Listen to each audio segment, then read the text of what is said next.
안녕하세요. 경영정보 시스템 11장 인공지능에 기반한 정보기술에 대해서 이제 오늘 공부를 할 텐데요. 오늘 내용은 저희가 온라인 수업을 지금 진행하고 있는데 1주차, 2주차, 3주차부터 있잖아요. 1, 2주차는 이제 보강으로 진행되는데 1주차는 중간고사 때 그죠? 우리가 시험도 온라인으로 봤고 그때 제가 자료를 올렸고 오늘 수업은 이제 2주차 보강 내용입니다. 2주차 내용을 오늘 올리니까 참고하시고 그럼 내용을 하나하나 살펴보도록 하겠습니다. 어, 처음에 이제 나와 있는 게 이제 인공지능이란 무엇이냐라는 어떤 개념 정리하고 또 이제 인공지능하고 이제 자연지능, 그리고 인간지능이죠. 요거에 뭐 비교 분석. 그 다음에 뭐 인공지능의 기업 내 응용 분야, 그죠? 어떤 것들을 사용하고 있는지 기업에서. 그 다음에 오늘 또 특징적으로 다뤄봐야 될 전문가 시스템의 어떤 개념하고 적용 분야는 무엇이 있는지 살펴보고, 그 다음에 전문가 시스템의 특징과 예, 그 다음에 구조, 다만 지식 표현 방법, 뭐 전문가 시스템의 구축 단계, 뭐 등등 이런 것에 대해서 한번 살펴보도록 하겠습니다. 그래서 처음에 이제 인공지능이란 요새 AI 그래서 Artificial Intelligence 그래서 다 아십니다. 우리가 지금 다루는 우리 MIS에서는 우리가 흔히 알고 있는 아주 고도의 인공지능도 설명할 수 있습니다만 현재 기업에서 쓰고 있는 것들이 어떤 것들이 있는지 좀 샘플링해서 여러분들께 설명을 드리겠습니다. 뭐 말 그대로 인공지능이라는 거는 그 컴퓨터를 이용해서 인간의 지능을 모방해 갖고 만들어진 인위적인 지능이다. 뭐 다 아시는 내용입니다. 다음에 컴퓨터 기술을 통해서 인간의 논리적인 행태, 로지컬 비헤이버를 이제 흉내내는 방법을 연구하는 학문. 그 다음에 연구의 대상은 합리성 또는 논리성을 띠는 인간 형태, 행태. 예를 들어서 또 우리가 인간이 평가를 하거나 추론을 하거나, 그죠? 관능적으로 어떤 거 처리하거나, 뭐 판단하든지, 뭐 문제 해결, 뭐 이런 것들에 대해서 이제 인공지능에 도입을 시키는 거죠, 그죠? 그래서 뭐 지금 많이 발달되어 있고, 여러분 뭐 예전에 바둑, 그죠? 우리 생각나는데, 뭐 하여간 지금은 뭐 인공지능 자체가 원체 발전이 돼 있어서, 그죠? 각 나라마다 이것도 이제 전쟁이죠. 이 연구 분야가 원체 어차피 이제 세월이 흐르면 사람이 쓸 자리가 없어져요. 그죠? 그래서 뭐 지금 하여간 지금 시대에 계속 이제 기계화되고 산업화되고 있는데 다시 말씀드립니다만 이제 기업에서는 어떠한 인공지능들을 활용하고 있는지에 대해서 간략하게 이제 설명을 드리겠습니다. 근데 뭐 지식 처리하고 이제 정보 처리 방식에 대해서 뭐 비교하는 표가 잠깐 나와 있는데 뭐 다른 건 아니고요. 일단 뭐 지식 처리는 이제 인간이 처리하는 방식을 염두에 두시면 될 것 같고 정보 처리는 뭐 컴퓨터로 생각하시면 좀 이해가 쉽지 않을까 판단이 됩니다. 뭐 여기도 뭐 입력, 처리, 출력 중간에 뭐 내장된 베이스 우리가 이제 뭐 어떠한 지식이나 이런 것들을 기억하고 있는 것들 있잖아요. 인간도 일단 하나 보시면 인간은 이제 그 입력이라는 게 데이터로 받아들이거나 어떤 개념 정립을 한다든가 판단, 그죠? 물론 뭐 수리적인 것도 있지만 철학적인 거, 형이사학적인 거 뭐 여러 가지가 있을 수 있어요. 살다 보면 그죠? 뭐 하여간 이런 식으로 개념을 잡는다든가 어떤 걸 판단한다든가 뭐 데이터로 받아들이지만 컴퓨터의 정보 처리라는 거는 이제 데이터로만 일단 받아들이고 있다. 그죠?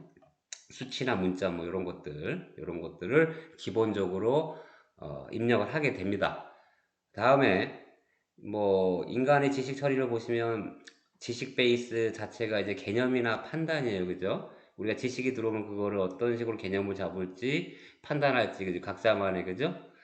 사람마다 좀 다를 수가 있습니다. 물론 뭐 데이터베이스 접근도 가능하다고 되어 있습니다만 실제로 정보 처리 컴퓨터의 도구를 사용하다 보면 얘는 모든 이러한 어떤 개념이나 판단 이런 것들을 데이터베이스로 구축을 합니다. 그죠? 거기서 이제 끄집어내서 우리 인간들이 활용을 하게 되죠. 그다음 처리 부분은 인간은 이제 뭐 기호 중심이나 알고리즘이 이제 불필요한데 어, 정보 처리 컴퓨터 같은 경우는 이제 숫자 중심이나 알고리즘 등을 이용한다라는 약간 차이점이 있고요. 출력 부분도 우리가 인간이 뭔가를 결정을 내릴 때 그죠? 안에서 촥 나름대로 계산을 해서 어떤 해결책이나 뭐 결정을 내리거나 설명을 합니다만 주로 이제 컴퓨터 같은 거는 이제 계량적인 정보를 하는 게 데이터 또는 계량적 정보, 그죠? 이런 것들로 수치나 문자로 표현합니다만 출력 자체가 무슨 말씀인지 알겠죠? 인간하고 컴퓨터 이렇게 비교했을 때 약간씩 차이가 난다라는 거. 물론 컴퓨터는 다시 말씀드린다만 AI 인공지능도 그러고 인간을 모방한 어떤 장치이죠. 기계이고 그죠? 그렇게 라이트하게 이해하시면 될 것 같고요. 계속해서 인공지능과 자연지능에 대한 어떤 비교하는 표가 또 나와 있습니다. 보시면 인간지능과 인공지능 비교하면 고유지식의 복제성. 인간은 좀 난해하죠. 제가 아인슈타인이 갖고 있는 지식을 다 가질 수가 없잖아요. 제 머리로 그죠? 좀 난해하지만 인공지능 같은 경우는 수월하고 그죠? 그 지식의 비용도 우리가 좀 공부하고 하려면 학원도 다녀야 되고 뭐 등등등 기타 등등 그죠? 책도 사야 되고 돈이 많이 듭니다만 인공지능을 사용하면 비용이 적게 든다. 물론 인공지능을 설치하는 비용은 포함되어 있지 않습니다. 이제 이거를 만들고 개발하고 이게 다 비용인데 그거는 절삭하고 그냥 단순하게만 비교를 하면 지식의 비용은 값싸게 들어간다. 이렇게 이해하면 되겠고요. 또 다 아시다시피 지식 보유의 양도 인간은 제한적입니다. 그죠? 아무리 머리가 좋아도 이제 한계라는 게 분명히 존재하고 또 망각도 하기 때문에 그러나 인공지능은 거의 무한대다. 이렇게 이해하시면 되겠고. 그 다음에 보유 지식의 영구성, 어떤 기간이죠. 그 인간의 휘발성, 앞서 말씀드린 것처럼 뭐 까먹기도 망각을 하잖아요, 인간은. 그죠? 인간은. 그래서 제한적이거나 휘발성이라는 말씀을 드리고 싶고, 인공지능은 기계이니까 영구적이죠. 계속해서 큰 기계적 결함이 없다면 계속해서 보존할 수 있다. 문제 해결의 일관성도, 일관성이란 건, 그죠? 일관된 건데, 인간은 좀 왔다 갔다 하죠. 이 마음이라는 게 있기 때문에 낮지만, 인공지능은 높다. 그 다음에 문제 해결의 융통성, 여기서는 이제 거꾸로 융통성이나 창의력, 상상력, 이거는 아무래도 이게 이제 인공지능이 이제 풀어야 될 마지막 숙제 같아요.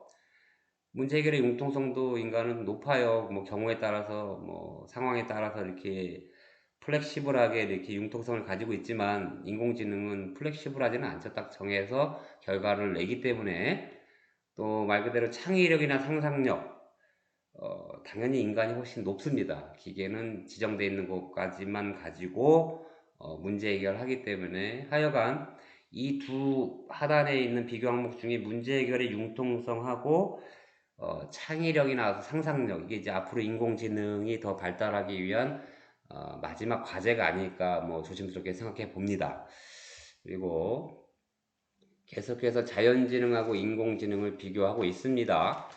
또 속성에 보시면 능력의 정도, 그 다음에 인간하고 기계 비교가 되어 있는데 방대한 외부 지식 습득, 뭐 자연지능은 높고 뭐 인공지능 낮다고 되어 있는데 뭐 반대일 수도 있다고 저는 판단이 들어요. 이건 기계의 성능이 뭐 단순한 거 뭐 나사만 박는 어떤 산업용 기계 같은 경우 그죠? 이거는 보기가 없이 그냥 바로 나와서 왜 인간이 더 방대한 외부 지식이 높아? 뭐 이렇게 돼 있는데 아닐 수도 있어요. 그죠? 아주 고밀도의 기계 같은 경우는 그죠? 높겠지만 단순한 기계들 있잖아요. 인공지능으로 그죠? 그런 것들은 당연히 뭐 필요한 것만 알면 되니까 방대한 외부 지식 그렇게 이해하시면 됩니다. 그래서 인간은 높고 이건 낮다 이렇게 돼 있고 또 뭐 지각을 사용하죠. 우리는 오감을 갖고 있으니까 눈, 코, 귀 등 그래서 높다고 표현되어 있고 인공지능은 낮게 되어 있습니다만 이것도 기계의 어떤 성능이나 활용도의 다른 것들을 비교하면 인간보다 훨씬 높을 수도 있다 이렇게 생각하십시오.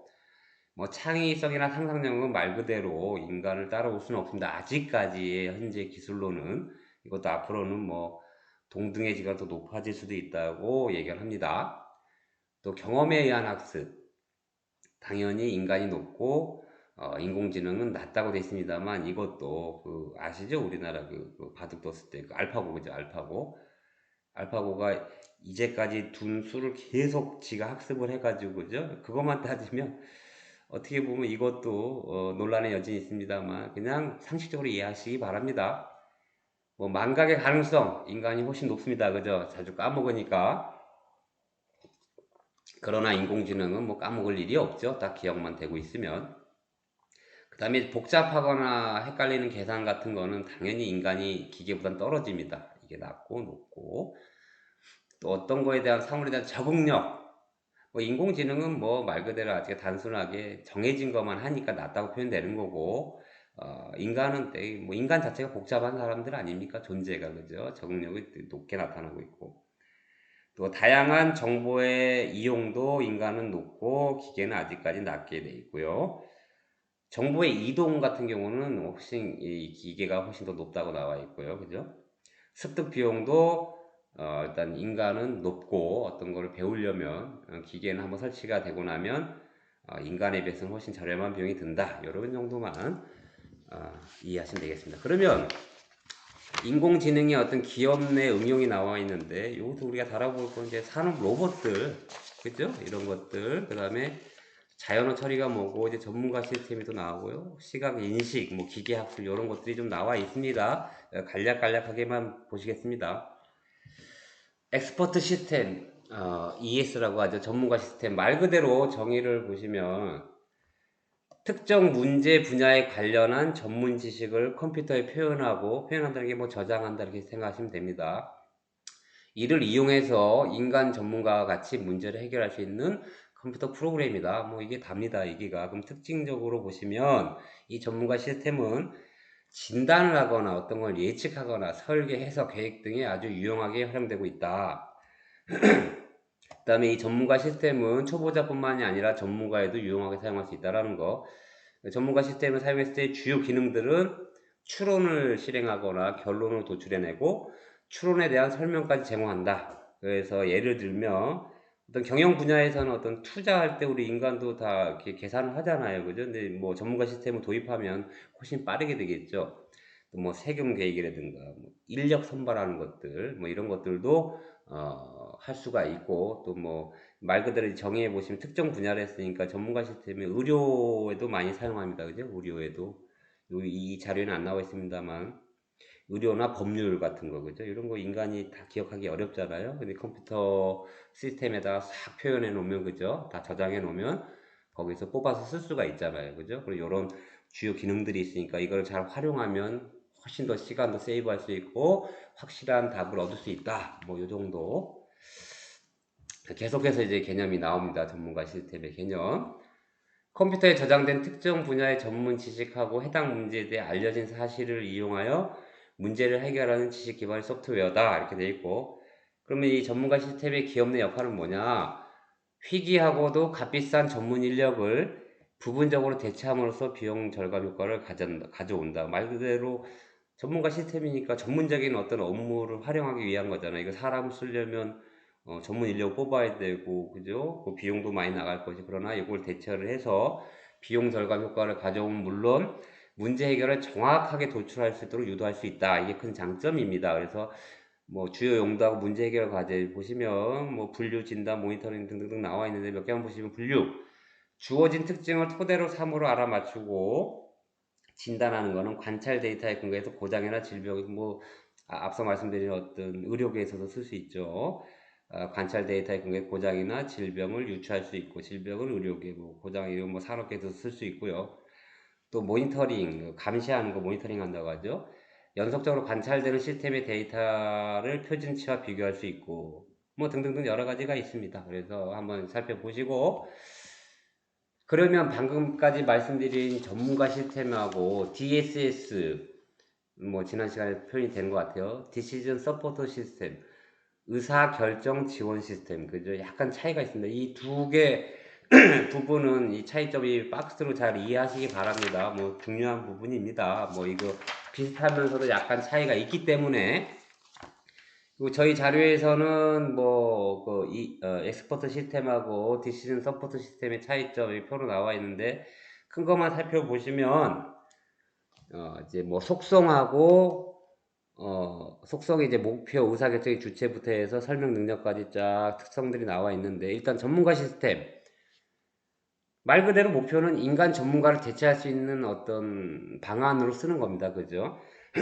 컴퓨터에 그 표현을 해가지고 쓰는 거기 때문에 인간 전문가를 대체하는 거. 그래서 큰 카테고리로 AI 들어가는 겁니다.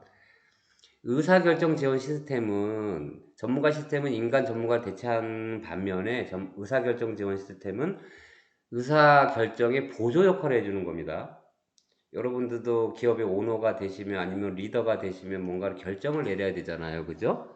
그랬을 때 자기 혼자 하는 것보다 얘도 디시전 서포터 시스템도 하나의 프로그램이기 때문에 전문가 시스템하고 비슷한 부분이 있어요. 어떤 데이터 같은 걸 컴퓨터에 표현해 놓고 이거 도출해 내는 거지만 최종 결정은 인간이 내린다라는 부분에 대해서 좀 다릅니다. 그래서 그다음에 그 의사 결정의 주체는 전문가 시스템 말 그대로 시스템 가지고 하는 겁니다. 그래서 얘가 시킨 대로 하는 거예요. 어떤 문제가 했을 때 답을 얘가 시스템에서 알려준 대로 하면 되는 거고, 의사결정 지원 시스템은 말 그대로 인간과 그 컴퓨터 시스템이 동시에 하는데 물론 최종 결정은 인간이 한다. 요 큰 차이점이죠. 그다음에 주요 역할은 전문가 시스템 말 그대로 전문 지식을 토대로 조언을 제공해 주고요, 기계가.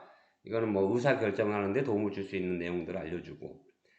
주요 이제 질의 방식이 전문가 시스템하고 좀 반대인데, 기계가 인간에게 질문하는 방식이고요. 전문가 시스템은 의사결정 지원 시스템은 인간이 기계에게 질문해요. 야, 이랬을 때 어떻게 결정을 내려야 돼? 뭐 이런 식으로 컴퓨터한테 물어보는 겁니다. 뭐 지원의 성격은 뭐 비슷합니다. 개인이나 그룹, 뭐 기관 이건 뭐 비슷하게 쓰고 있고요. 데이터의 조작 방법은 이제 전문가 시스템은 이제 뭐 기호 중심이고, 의사결정 지원 시스템은 뭐 숫자 중심이다. 뭐 요 정도. 문제 영역의 특성 말 그대로 전문가 시스템은 어떤 희귀하거나 어떤 제한적인 거에 대해서, 전문적인 거에 대해서 우리가 답을 알기 위해서 쓰는 시스템이기 때문에 말 그대로 협소적이거나 제한적일 수 있다라면, 의사결정 지원 시스템 같은 경우는 좀 방대하거나 복잡하다. 뭐이 정도로 이해하시면 좋겠습니다. 그다음에 이제 뭐 지원 대상이 되는 문제 유형은, 전문가 시스템은 이제 반복적인 문제가 많아요. 뭐 법률적인 걸 예를 들면 어떤 뭐 사건이나 형사 사건 뭐 이런 거 여러 가지가 있잖아요. 그런 비슷한 샘플링들이 많이 있을 거예요. 근데 인간이 하다 보면 여러분 알다시피 변호사 분들도 어떤 변호사에 따라서 어떤 사건에 대해서 답이 막 다르게 나오잖아요. 그죠? 무슨 말씀인지 알겠죠?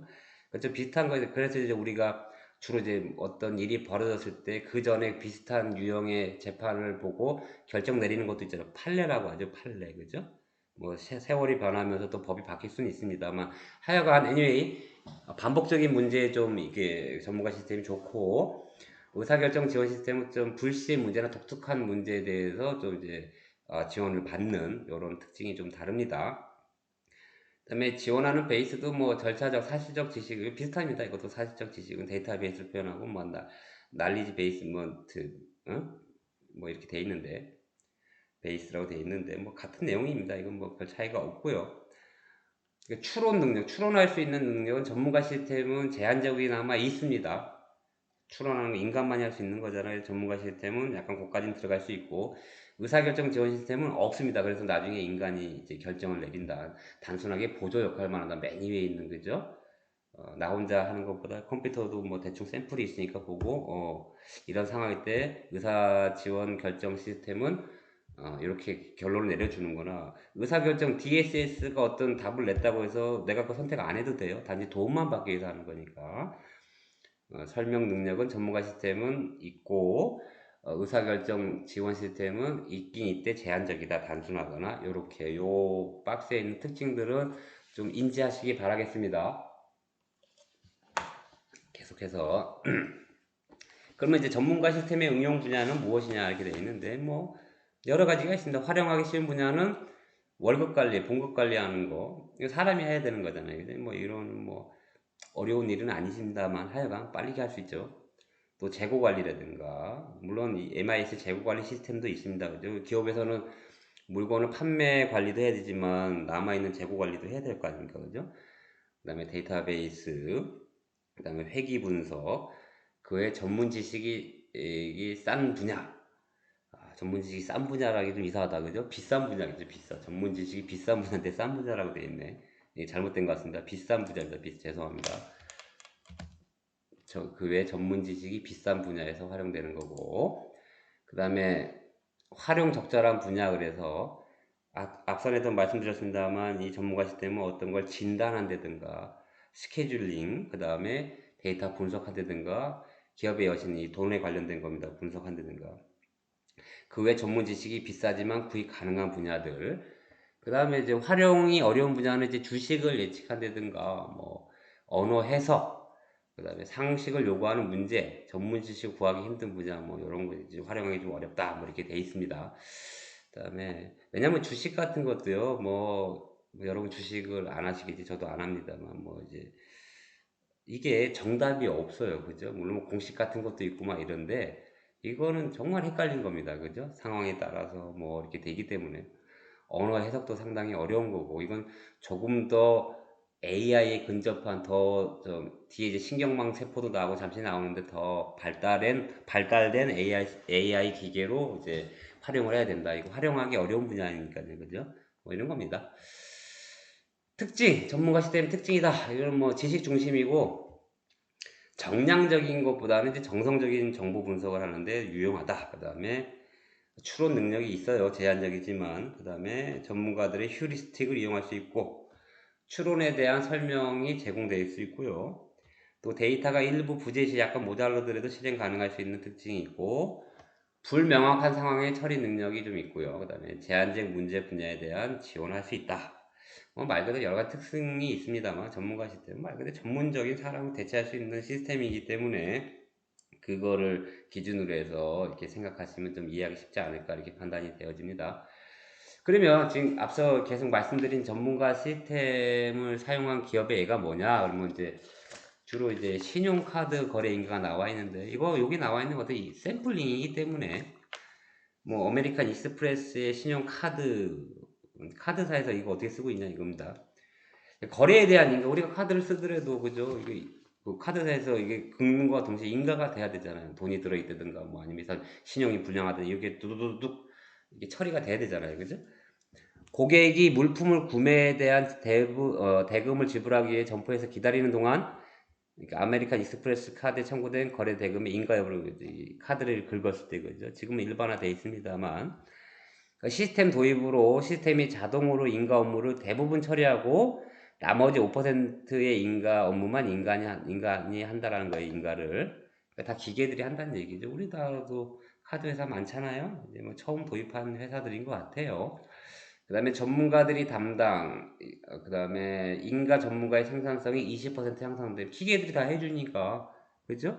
뭐 여러분 잘 아실 겁니다. 뭐 카드 쓰시는 분도 있고, 단순하게 우리가 다 전산화 돼 있잖아요. 그죠? 이게 다 전문가 시스템을 활용한 예가 되겠습니다. 다음에 이제 그 하스피털리티 인더스트리지, 그 환대 산업에서도 항공요금 감사에 대해서, 이건 이제 노스웨스트사의 항공요금에 대한 예가 나와 있는데, 이제 뭐든지 이제 감사 업무를 하잖아요. 감사란 말 아시죠? 예? 감시하는 거예요.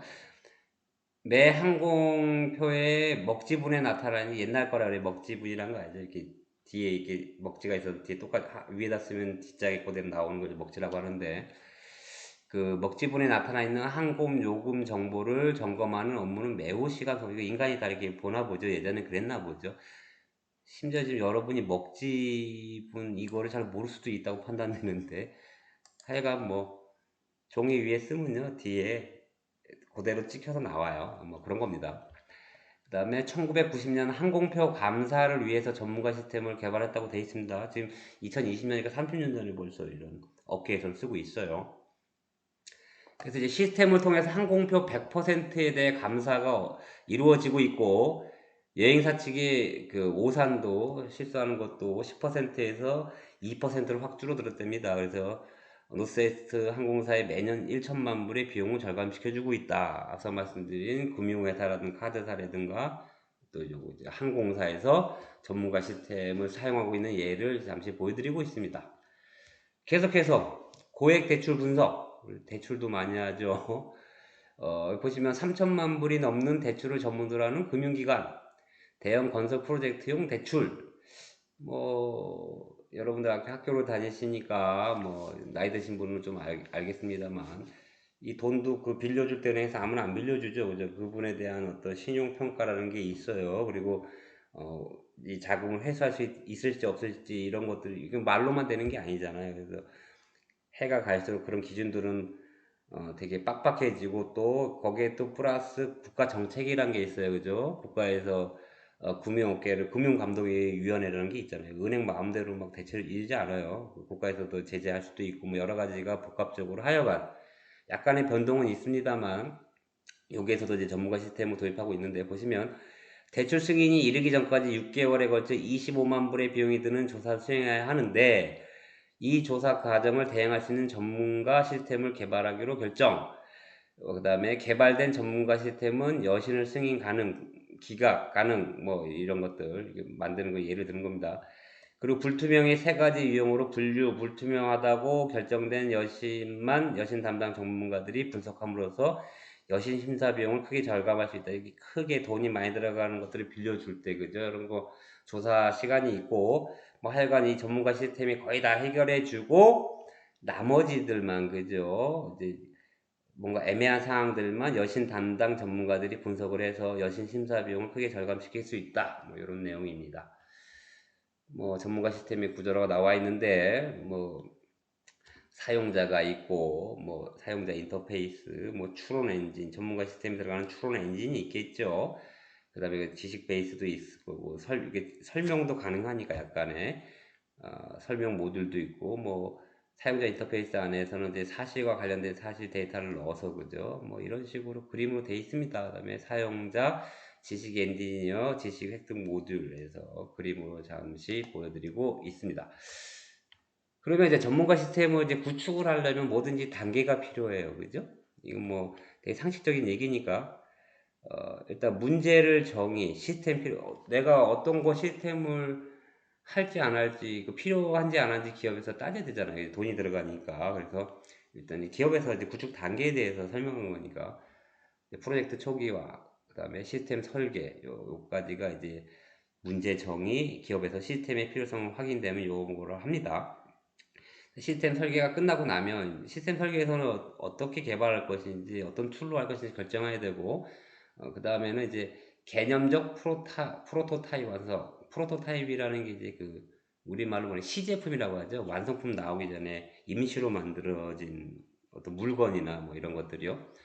그 프로토타입을 먼저 개발을 합니다. 그 다음에 이제 완전 시스템 개발, 프로토타입을 개발하고 또 실행도 해봐요. 그죠? 몇 개월 동안 해봐가지고 완벽해지면 이제 완전한 시스템을 개발하고, 완전한 시스템 개발할 때 지식 베이스 구축을 해야 되고, 그에 어떤 전문가 시스템, 어떤 필요에 맞는 거에 대한 지식 데이터베이스를 구축하고, 테스팅도 해보고, 이게 다 끝나면 그 다음에 구현하고 설치하는 거죠. 그죠?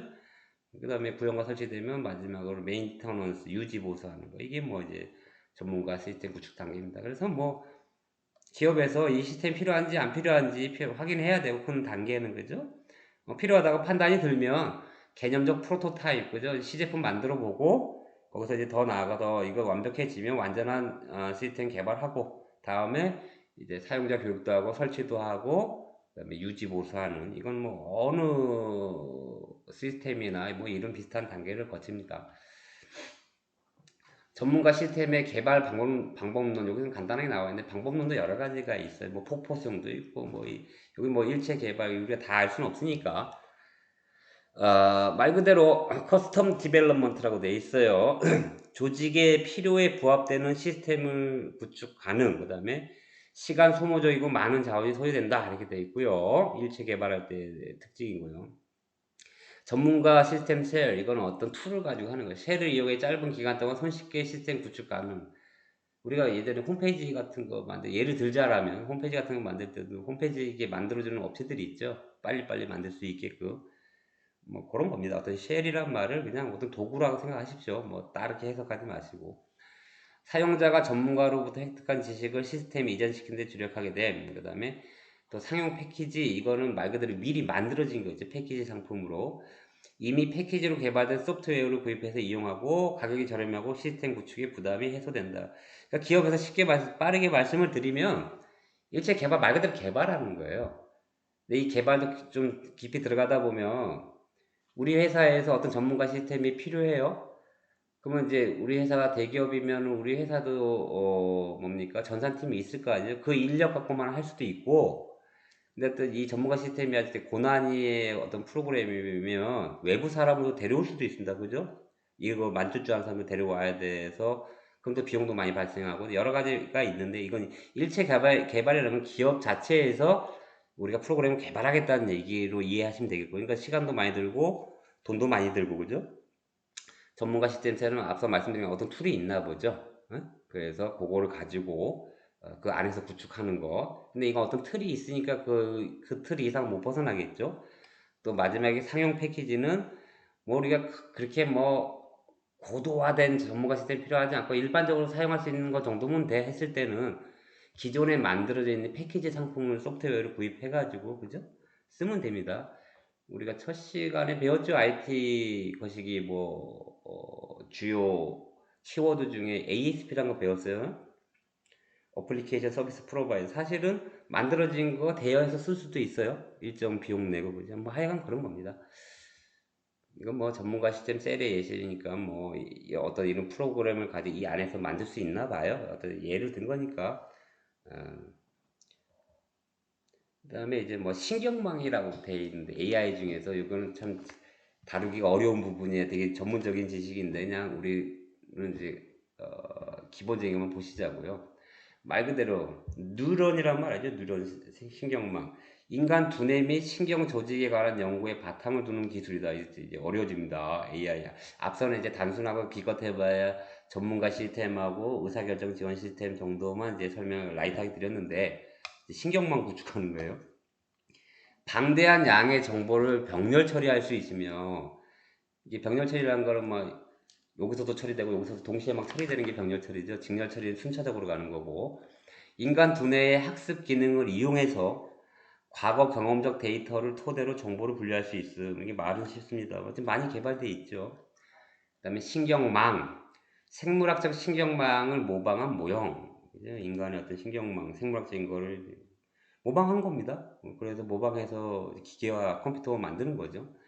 두뇌는 수천억 개의 뉴런이라는 것으로 구성되어 있고요. 우리 머리에는, 뇌에는. 이들이 정교하게 상호 연결된, 그러니까 어떤 신경망 구축할 때는 이제 뇌과학자들도 많이 이게 참여합니다. 그죠? 우리 그분들의 조언을 들어야죠. 그래서 과학자들이 만들어내야 되니까. 우리 뇌도 되게 복잡하지. 뭐 아직까지도 뭐 이게 몇 퍼센트까지 뭐 알려졌는지 잘 모르겠어요. 우리 겉보기는 이러지만 안에는 진짜 수천억 개의 막 이게 뉴런으로 연결돼 있고 막 이렇게 돼 있지 않습니까? 이것들이 막 상호작용해갖고 우리가 판단도 하고 또 술 같은 거 많이 먹으면 이게 또 끊겨갖고 기억도 안 나고 그죠? 되게 복잡합니다. 요거를 그대로 기계로 구현시키려니까 얼마나 이론적으로도 많이 알아야 되고 실행할 때 얼마나 많은 어려움이 있겠습니까? 뭐 하여간 근데 만약에 이걸 잘 만들면 신경망 기법의 장점은 미리 정의된 문제 해결 지식에 의존할 필요 없이 방대한 데이터 속에서 스스로 답을 찾아내는 것이 가능하다. 말 그대로 이게 이제 AI의 끝판왕이겠죠. 마치 인간처럼, 그죠? 이제 모르겠습니다. 앞으로 몇 년이 지나면 완전 그냥 인공 로봇이 나와서, 그죠? 인간처럼. 지금은 그냥 단순히 우리 모양처럼 이렇게 만들어 놔도 대화 정도 가능하고 사실 입력된 거 정도에서 답변하는 정도지만 앞으로는 지가 스스로 문제 해결도 하고 인간처럼 그런 날이 분명히 오겠죠.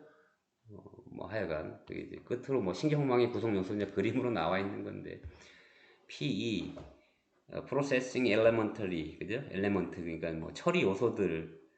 그러니까 이거 그림으로 나타내도 헷갈리는데 이름이 복잡하다는 얘기죠. 이렇게 우리 인간의 뉴런 보면 각각의 어떤 처리하는 것들이 막 들어오잖아요. 그죠? 이거가 또 뭐 입력층, 은닉층, 뭐 출력층 이렇게 돼 있는데 이건 표현한 그렇게 한 거고요. 그 신경망이 막 고도로 얽혀 있다라는 걸 표현하는 것입니다. 그래서 이렇게 해서 결국적으로 이거를 결국 요 안에 있는 거를 구현을 해내야겠죠. 인간처럼 만들려면. 그래서 이제 뭐 결과를 도출해낸다. 이렇게 이해하시면 됩니다. 여기 다른 의미를 부여할 필요는 없고요.